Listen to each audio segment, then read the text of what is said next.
Hi everyone, it's Eastern Europe Belarus, a project dedicated to raise awareness of the topic of queer studies and queer history of Belarus in general. You might have heard of us from Eastern Europe on Instagram or TikTok. Now we're also making a podcast, which I am co-hosting. I am an author of Eastern Europe. I am also a queer researcher. I am doing a research on queer activism in Belarus in 1990s and 2000s now. And I'm also an artist and an activist. And here I have Viktsya. Hi, everyone. Let me break in. This was a huge introduction. I am a researcher of medieval literature and intellectual history with a focus on gender. And I'm primarily interested in the medieval femininities in different regions of Europe. And I was really happy to try myself as a researcher of queer medieval history of Eastern European region, as this what I wanted to do for a long time already. And I feel that both for me and for Ula, this podcast is not only about ourselves being researchers, but also having very intimate connotations because of the Belarusian colonial past, and it is easy to fall into the traps of cultural memory and the cultural myth. And the history of Belarusian resistance to the colonial aggression from Moscow is full of different episodes, as each quote-unquote history is. At the same time, I can understand how its perception began to be filled with very patriarchal myths, as they simply symbolized the counter-aggression. Because when you're powerless, it's very tempting to imagine yourself obtaining a status quo, so being like an invincible knight with a sword covered with blood of your enemies. And it's even easier to do when the matter is distant past. At the same time, looking closely at the history and searching specifically the queer aspects and parts of it is not about breaking the myths, but rather about challenging and broadening our perception, adding an alternative view, and hopefully just telling new stories to people who are interested in it. Yeah, I feel like it's more about like also viewing history as not formed already, like something that we can just delve into, but this always pulsing mechanism, always like pulsing structure that we now with a different lenses, with different methodology, with different focus could dig up. I want to say that like you have more literature studies approach where you work with like symbolism, you work with interpretation, you work as well with translations, and how this notions when you always have to change the original, and by that creating something new in this way. And it's also interesting that we are making this podcast in English, even though usually we speak Belarusian, because this is also one of the notions and one of the ideas to bring this focus and this Belarusian queer studies into larger context that it is about, because Belarus was sharing its history with a lot of countries of the region, and it's usually unheard as well because of the limitations of the language and all of those perspectives. I would love to start just talking about like the queer studies itself. How do we work with that? What is it? How did it form? What is this? Why is it needed? And so on. But before that, I wanted to point out, because I believe that that is important, that I am myself a queer person, and that's very much influences the way I think about the topic. Yeah, and I assume that Viktsya is as well. I don't know. I love keeping like this like academic tone of like phrasing. Yeah, of course, exactly. Thank you so much for pointing at me. Because obviously it makes sense that we are both queer people from Belarus talking about a queer history of Belarus. And as I said, this is a rather intimate question for us. But to sum up, also, there is this, in Carol Dinshaw words, a queer desire for history. So a desire for a different kind of past, a different type of thinking about the past and reinventing the past, which I think is really needed also in the times where the propaganda of LGBTQ+, I'm quoting now, I'm not telling from myself, is banned in and persecuted in Belarus. FYI, this episode is not propaganda, just like for all of our listeners from the motherland. This is not propaganda. We're not brainwashing you guys.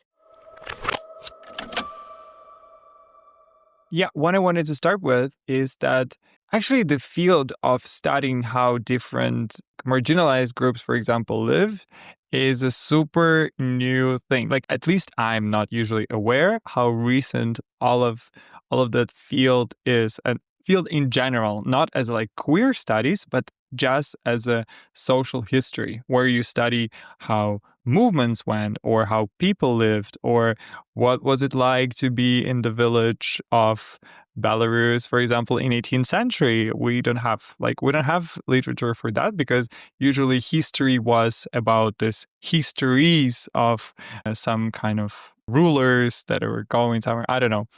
You can imagine. But like in the middle of 20th century, different separate fields start like to rise. It's like from memory studies, that was a lot focusing on Second World War and all of this like classics of how these notions are perceived in a culture and how the history could be constructed in public memory. Again, social history, something that like people's history, two of those have like a big Marxist approach, and all of this like desire to know, how are people actually living, like this microhistory where you start like studying like the idea of different objects or different elements of culture, or right now what is like also popular as like elemental history, where we study like what is the source of the ground, or like what is air, how is air influencing the history or our notion of that. And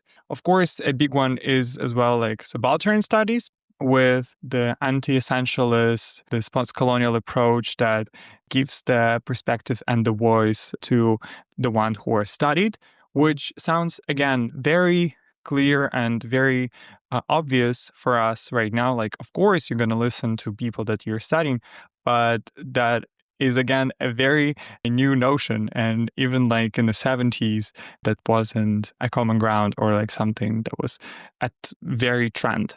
Yeah, exactly. And actually, as a medievalist myself, I cannot escape talking here about the Annals School, who changed the approach to history, starting to be focused more on what is called long time structures rather than political events, or there's prominent quote-unquote historical figures, so basically just kings and other men.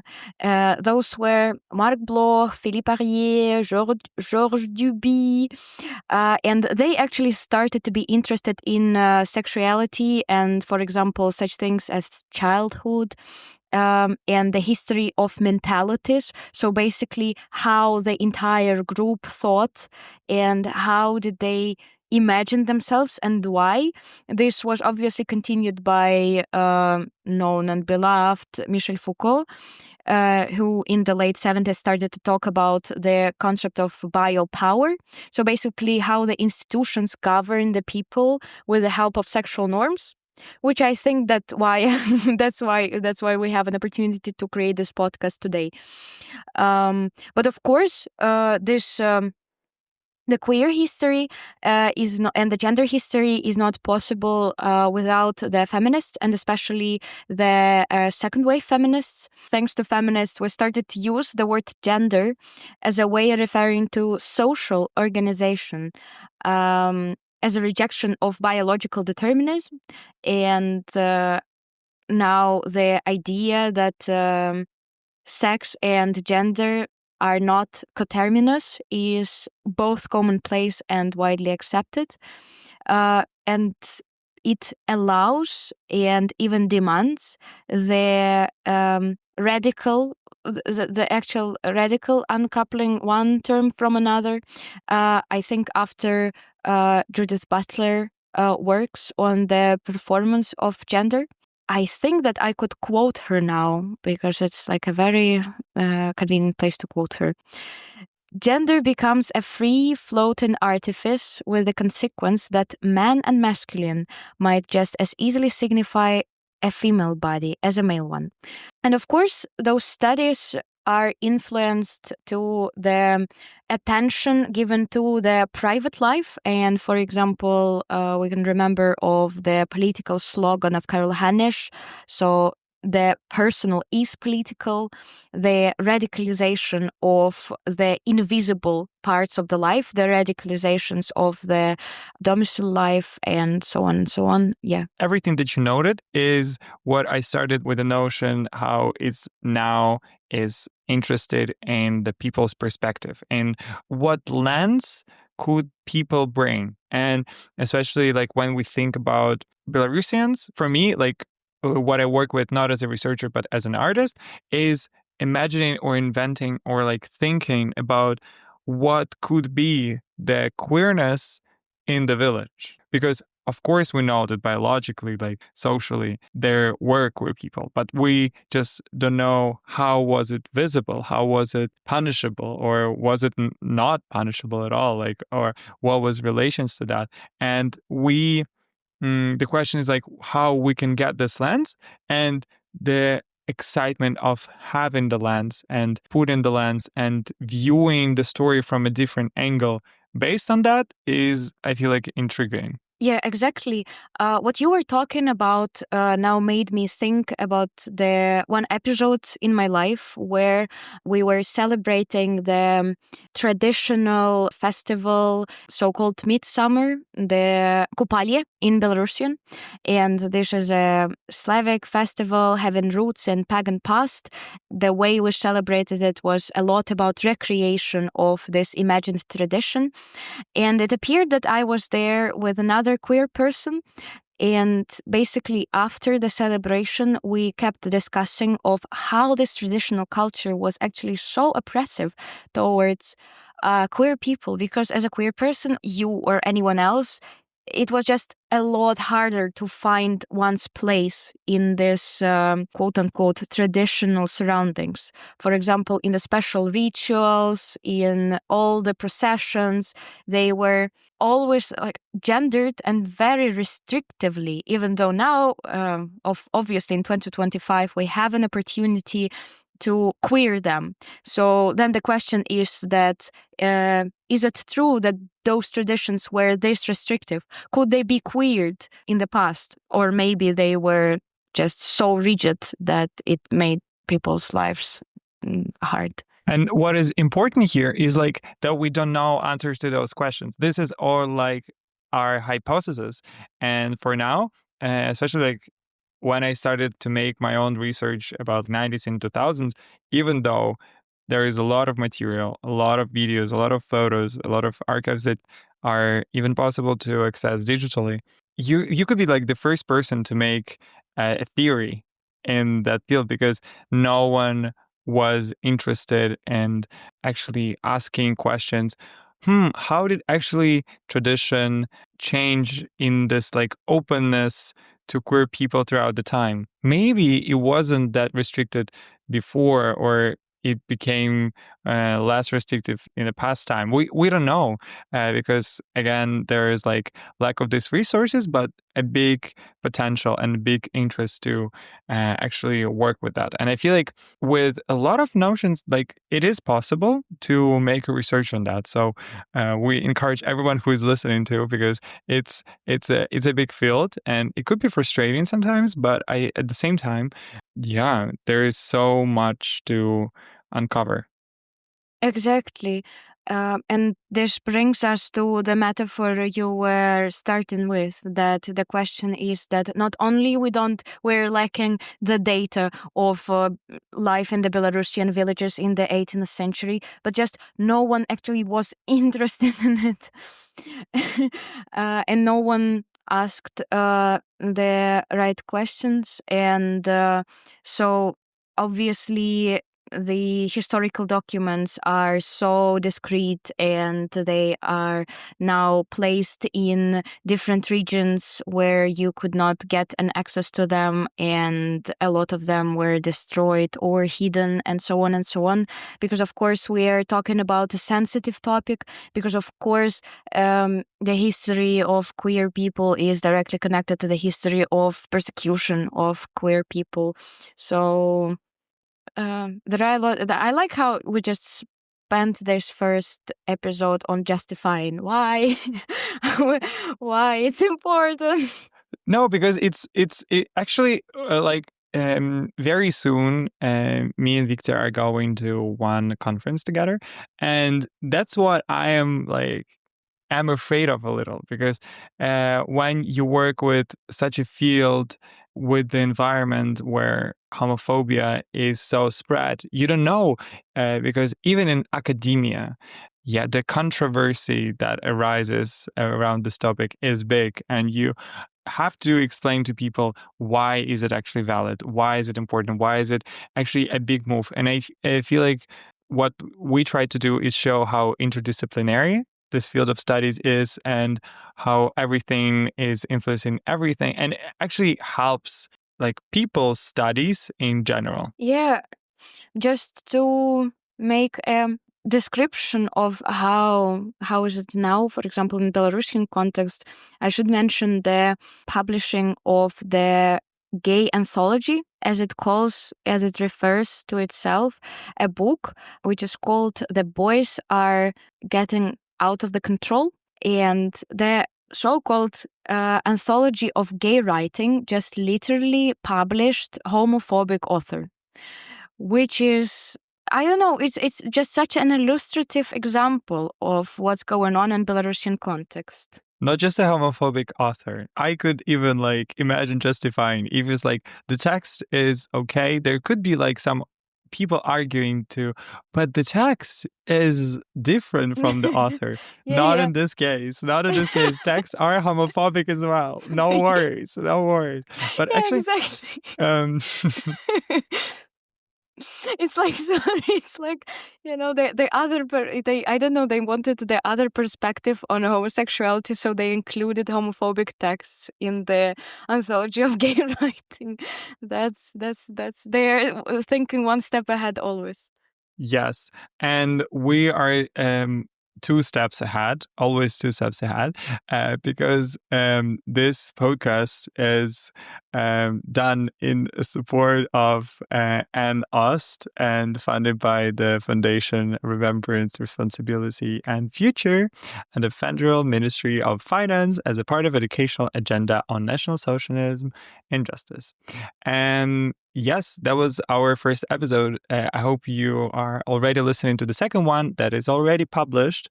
And the second one, we talk about medieval context of studying queer history of the region of Grand Duchy of Lithuania, member of which Belarus was.